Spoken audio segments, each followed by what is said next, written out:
Sa kaugnay na balita, LTFRB papalakasin ang kampanya laban sa mga kolorum na bus at iba pang pampublikong sasakyan sa Bicol. Ang ulat mula kay Grace Refama Simando ng Radyo ng Bayan Naga. Grace?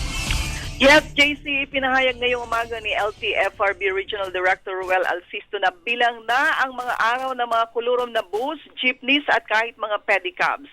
Ito'y oras na maisabatas na at magkabisa na after 15 days ng publication ng bagong polisiyang ipatutupad ng DOTC at LTFRB na taasan ng multa sa lahat mga sasakyang pampubliko na mapapatunayang kulurom. 1 milyon sa mga bus hanggang sa mga minibuses at jeepneys, samantalang 50,000 piso naman ang ipapato sa mga tricycle at pedicabs. Ayon kay Director Alcisto, seryoso ang kanilang tanggapan na ipatupad ito upang masugpo ng sasakyang pampublikong namamasahero, walang ingat at kumikitil ng buhay ng maraming biyahero.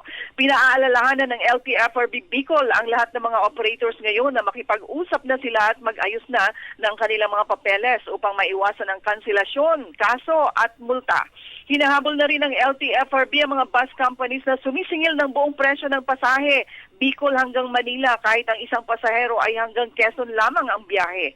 Ayon kay Alcisto, bawal na bawal ito. Panawagan niya sa lahat ng mga nabibiktima ng ganitong modus na i-report agad ang plate number, body number at pangalan ng bus company sa kanilang tanggapan upang agad na maaksyonan. Radyo ng Bayan Naga, Grace Refama Simando para sa Telebisyon ng Bayan.